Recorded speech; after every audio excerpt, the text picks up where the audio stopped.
First and foremost, the question that you have to ask, especially if you're trying to get to the bottom of what's happening, is that who runs the DNC? We'll talk about the GOP and the RNC. We'll talk about that later. That's easier because that's pretty much who and what you think.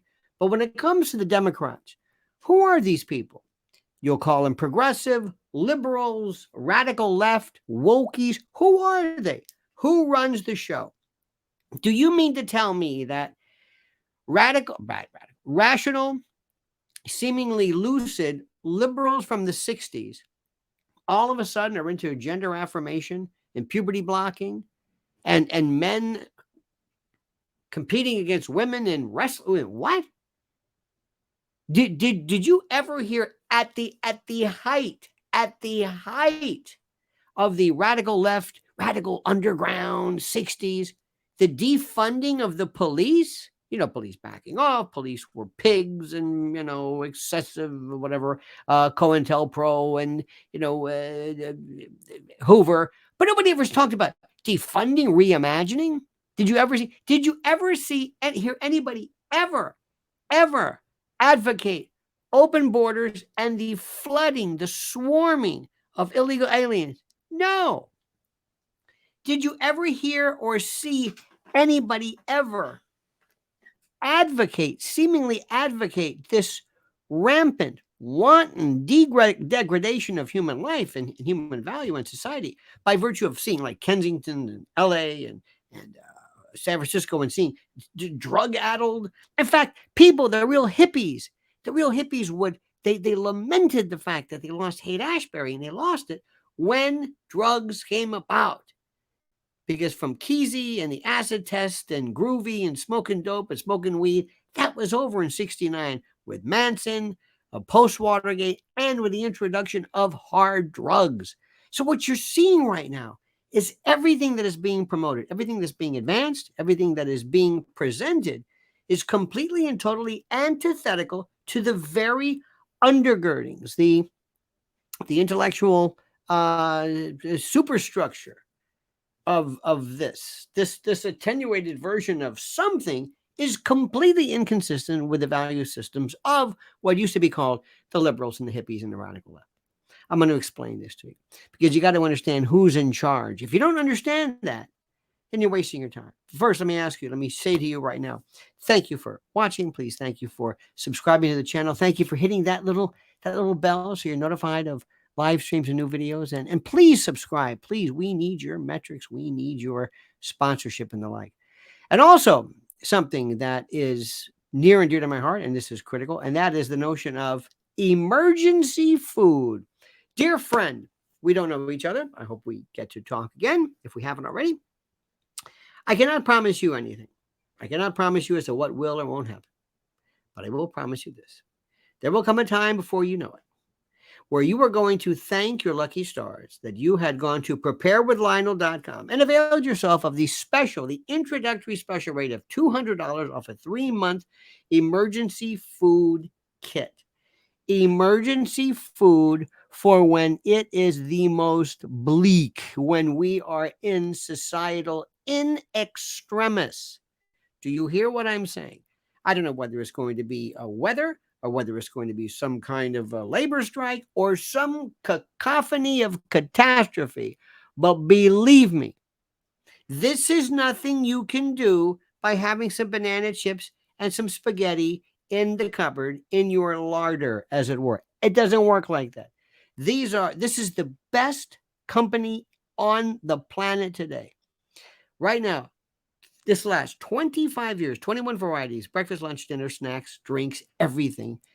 In 120 pounds, 6 sturdy, beautifully constructed, water-resistant buckets that are stacked and modular for your food that are housed in resealable oxygen layer, oxygen-absorbed packets. This is for the long haul. This is called variety, and this is so that you and the kids and NEM don't lose your mind if you've got to go 1, 2, 3, 4, 5 weeks, 90 days without food. And that's per person. Preparewithlionel.com. Enough said. Just go and look and see, and you'll say, I got to get this now. preparewithlionel.com. All right, let me give you this analogy. You ready? It goes something like this. Let me explain this to you. This is the Democratic Party, the globe. I know it's a bad analogy. This was the Democratic Party. This was the party of Bobby Kennedy and McGovern and liberals. Yeah, they were okay. Some of these people. Let me tell you something. Do you think that JFK was a liberal? Oh no way. This guy was a hardcore hawk, anti-commie hawk. So whatever it's worth. Anyway, whatever the evolution, whatever the metamorphosis of it, there was this group called the Democrats. Okay? Okay, good. Now, I don't know when, and I don't know who, and you can say Soros, and you can point to the usual people, but certainly before, but it hit critical mass when, and right before, or at the moment, when they decided that Mr. Biden was going to win the election. And they stole it fair and square. Legally, absolutely. 85 million votes, whatever. Stop it. Stop it. Stop. Stop. Stop. It's legal. I'm not denying what happened. It's legal.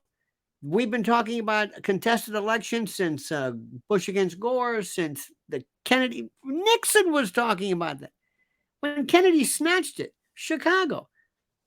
Let me tell you something. Lyndon Johnson stole elections. Remember that? What's that box called? You know his nickname, and he was in college or whatever it was, pardon my French, Bullshit Johnson. This guy stealing.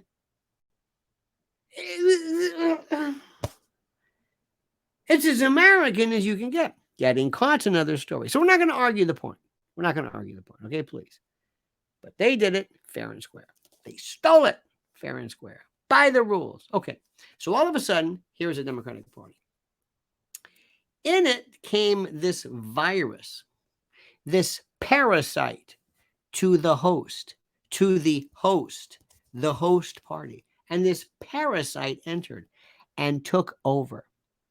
Started as a virus does, started to change the DNA of this. Now, the original Democrats were still there. The original folks, the hippies, the progressives, the liberals, the feminists, the regular folks who were Rush Limbaugh used to call the liberals, whatever, they were still there. But the folks who actually ran the front office became or were the shadow government. We used to have the police state, the intel state, the shadow government, the ruling class, the invisible government, whatever you want to call it, but I call it the shadow government. This is the group of people. This is the organization that actually runs the show, that tells the Democratic Party what to do. You got it? You understand me? Good. Good. That's important. Now, here's what's even more important. Listen carefully. They came in and they decided they were going to run the show and they were going to change things. And they were going to change the configuration of a lot of stuff. And what happened was, very interesting, they said, we're going to put in the most radical, elusive, hallucinogenic, pathological, insane introduction from BLM, Antifa, rioting, critical race theory, critical legal studies. You never heard about those. Those are called the CRITs, C-R-I-T-S. This happened from the 70s. These radical left, anarchic, nihilistic leftist groups with these lunatic ideas like Foucault and pedophilia and Derrida. And I mean, every crazy lunacy, restorative justice, all of them came together and moved in to this and took over. And all of a sudden they were saying, oh, yeah, no bond for prisoner. Yeah, sure. And Democrats said, what do you mean no bond? Empty the jails. Empty the jails? Rioting? Riot? Why are we rioting? For George Floyd? That was taken care of. George Floyd.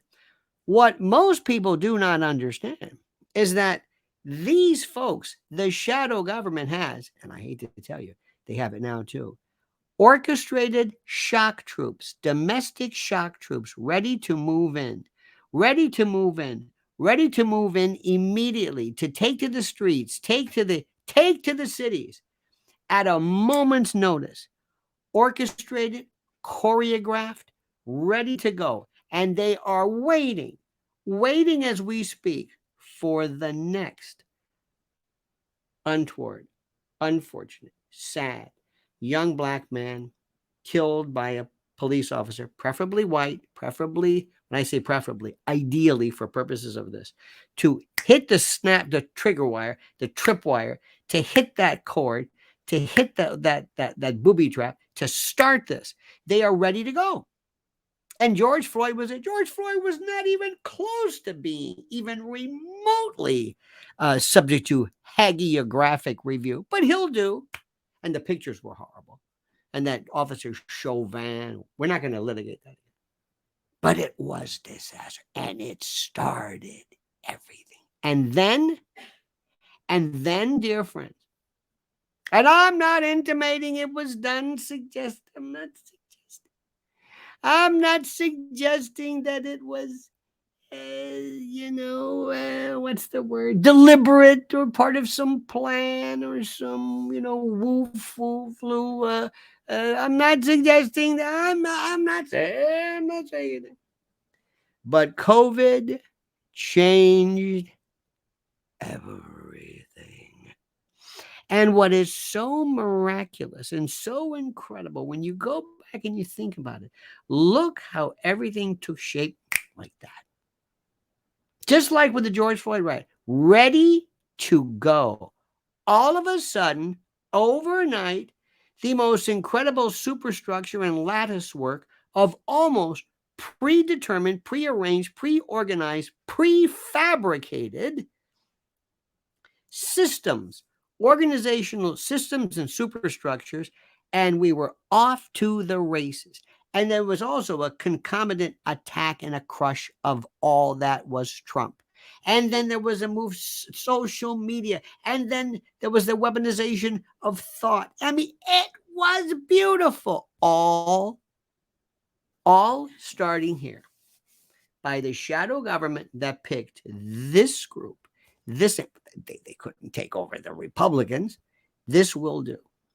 Now, what the 2024 election means is not beating the Democrats. This is what Fox News said. This is Fox News. This not beating the Democrats, not beating them, not beating the liberals, but beating the superstructure, beating the shadow government that has encapsulated and invaded and parasitized this Democratic Party. And that's why, listen to me, that's why Trump, as awful and bilious and boorish and churlish and this rusticator, this rude and court, whatever. He is the only person who is dangerous enough to break these people apart, and they fear him. They don't fear any other candidate but Trump. And what does not? Well, what does destroy me makes you stronger. The enemy, my enemy, is my friend. You work them together. But if they consider Trump to be a submission hold, double down on it. If I'm wrestling you and I've got my knee somewhere and you're screaming for bloody murder, I'm going to keep it up because that hurts you. And I want you to give up. But I don't want the shadow government to give up. I want to destroy it politically. That's what's going on. So it's not Joe Biden. Joe Biden is this. Joe Biden is an auto pen. And the next Democratic nominee is Gavin Newsom, as I'm telling you this, with Gretchen Whitmer. And let me also tell you something. Believe this or not, don't be surprised if he takes it all. Because if the shadow government, if they are not destroyed and they say, we want Gavin, that's it. They know just how to do it. And you can have all the lawsuits and all the Dinesh D'Souza, the great Dinesh D'Souza, all the mule videos and you can have whatever you want. And it won't matter because they know exactly how to do it and they know exactly how to intimidate lawyers and judges. And it's so perfect. So remember, in conclusion, who runs the Democratic Party? The shadow government. Is it left and right? No. Is it globalist? Yes. Is it international? Yes. Is it financial? Yes. Is it Schwab in the World Economic Forum, World Hotel? Yeah. It's all those people, all of them combined together. Don't look for Manichaean left and right, good and bad, and all that. It doesn't work that way. Remember, a virus is not a living thing. A virus is a structure that goes in and reconfigures and recircuits and short circuits DNA. That's what this does. We'll talk more about this. And you better call right now. Go right now to preparewithlionel.com, preparewithlionel.com, because let me tell you something. These folks, they mean business. And they only work when there's catastrophe and destabilization. Preparewithlionel.com. You go there right now. Save $200 off a 3-month emergency food kit. All right, my friends. Thank you so much for watching. Please like the video, subscribe to the channel, and comment as you see fit.